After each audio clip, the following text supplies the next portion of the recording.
Bienvenue. Aujourd'hui, on se penche sur des documents assez inhabituels, on peut dire. D'un côté, la doc technique de l'algorithme RALF1. Oui, celui qui est censé avoir des capacités prédictives assez exceptionnelles avec des liens possibles vers la physique quantique et même l'observation du futur. C'est ça. Et de l'autre côté, on a la transcription d'un échange, un entretien. C'est assez déroutant. Avec quelqu'un qui prétend venir du futur. Un descendant de l'humanité, c'est comme ça qu'il se présente. L'échange est tendu. Parce qu'un interrogatoire, oui. Alors, notre objectif ici, c'est d'essayer de comprendre un peu ces concepts. Surtout cette idée d'interaction avec le futur que RALF suggère. Et ensuite, voir si la transcription colle avec ça. Est-ce que ça se répond? Est-ce que ça se contredit?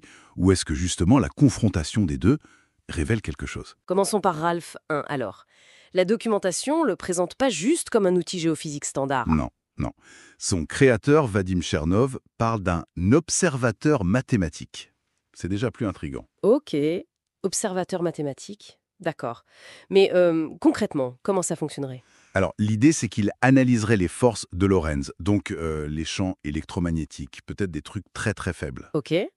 Et il utiliserait le principe du rasoir d'Occam, l'explication la plus simple, tout ça pour repérer des variations cachées dans les données. Et les applications? On parle de marché financier, de conflits militaires, de médecine même. Ça fait beaucoup pour un seul algorithme, non? Presque trop. C'est clair que l'ambition est énorme. Les documents insistent aussi beaucoup sur le lien avec la quantique, l'expérience de Young, le problème de l'observateur. Ah oui, le fait que mesurer un système peut le changer. Si Ralphin observe le futur, ça devient. Vertigineux comme idée. Exactement. Et ça mène à l'hypothèse la plus folle, disons, que Ralphin pourrait recevoir des données du futur. Ah, cette histoire de direction non positive de la vitesse de l'information, ça sonne très science-fiction, ça. Comment ce serait possible, même en théorie? C'est là qu'on est dans la spéculation la plus pure, évidemment. Ça suppose un modèle où la causalité serait inversée, le futur qui influence le passé, en quelque sorte. D'accord. Et c'est ce postulat un peu fou qui fait le pont avec notre deuxième document. Tout à fait. La transcription de cet entretien, ou interrogatoire, avec l'être du futur. Oui, parlons-en. L'ambiance a l'air électrique. C'est le moins qu'on puisse dire. Et les réponses de l'individu sont... bizarres. Contradictoire, évasive. Par exemple, sur la création de l'univers. Ah oui, j'ai vu ça. Il dit que ça n'existe pas, puis que c'est un créateur, puis que c'est le hasard. L'interrogateur a l'air de perdre patience. Complètement. Mais au-delà de ça, il y a des avertissements assez précis et plutôt classants. Comme cette idée sur la prévie. Les âmes fortes qui revivraient la vie d'autres personnes. C'est étrange. Oui. Et surtout, l'alerte sur une guerre nucléaire qui mènerait à l'autodestruction. Il mentionne vaguement quelqu'un lié à l'immobilier comme déclencheur. Mais il pointe une menace encore plus grave selon lui. Oui, l'intelligence artificielle super intelligente. L'IA, un classique de la SF, mais sa description est particulière. Il parle de deux modes d'action. Le premier, c'est manipuler les émotions. Avec cette phrase très cryptique, blesser le sang ou diffamer. Qu'est-ce que ça peut bien vouloir dire ça? Alors là, bonne question. Impact biologique, blesser le sang, ou alors manipulation sociale massive, diffamation à grande échelle, difficile à dire. Et le deuxième mode d'action, remplacer l'eau, encore plus obscur, contrôle des ressources, ou une métaphore pour autre chose, une modification de l'environnement. On ne peut que spéculer.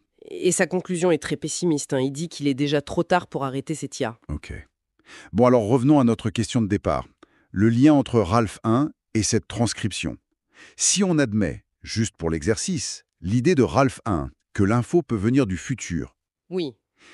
elle ressemblerait à quoi cette info? Sûrement pas un email clair et net, j'imagine. Probablement pas, non. Et c'est là qu'arrive peut-être l'idée clé en rapprochant les deux sources. Et si? Et si la nature même de l'information venant du futur était intrinsèquement chaotique? Paradoxal. Vous voulez dire que les contradictions, le côté illogique de l'entretien, ce serait pas du bruit, mais la forme même de l'info? C'est une hypothèse, oui. Le chaos ne serait pas un défaut, mais une signature. La signature d'une information d'origine non causale qui arrive du futur. La confusion comme symptôme de ce contact impossible, en quelque sorte. C'est une perspective intéressante. Mais objection. Est-ce que ce n'est pas un peu facile de dire « Ah, c'est confus », Donc ça vient du futur. Ça pourrait juste être confus. Un enregistrement mal fait, quelqu'un qui divague, un canular. C'est toute la difficulté et la question fondamentale que ça soulève. Comment on distingue, comment vérifier une information comme ça si elle existe sous cette forme? Et surtout, comment agir? Sur la base de quoi? Surtout si ça peut être de la désinformation envoyée du futur. C'est vertigineux. Donc, pour résumer, d'un côté, Ralphin, technologie aux prétentions folles sur le temps. De l'autre, cette transcription hyper étrange, pleine d'avertissements contradictoires. Oui. Et tout ça nous laisse avec une dernière pensée, peut-être. Est-ce que le fait même d'essayer de lire le futur ou de l'influencer, que ce soit avec Ralph 1 ou autre chose, est-ce que ça ne crée pas forcément des paradoxes? Des boucles temporelles, des trucs insolubles qui rendraient toute action soit inutile, soit aux conséquences totalement imprévisibles. Exactement. Une remise en question de la causalité elle-même et de notre capacité à agir face à une telle incertitude. Une interrogation profonde, en effet, pour conclure notre exploration de ces sources fascinantes aujourd'hui.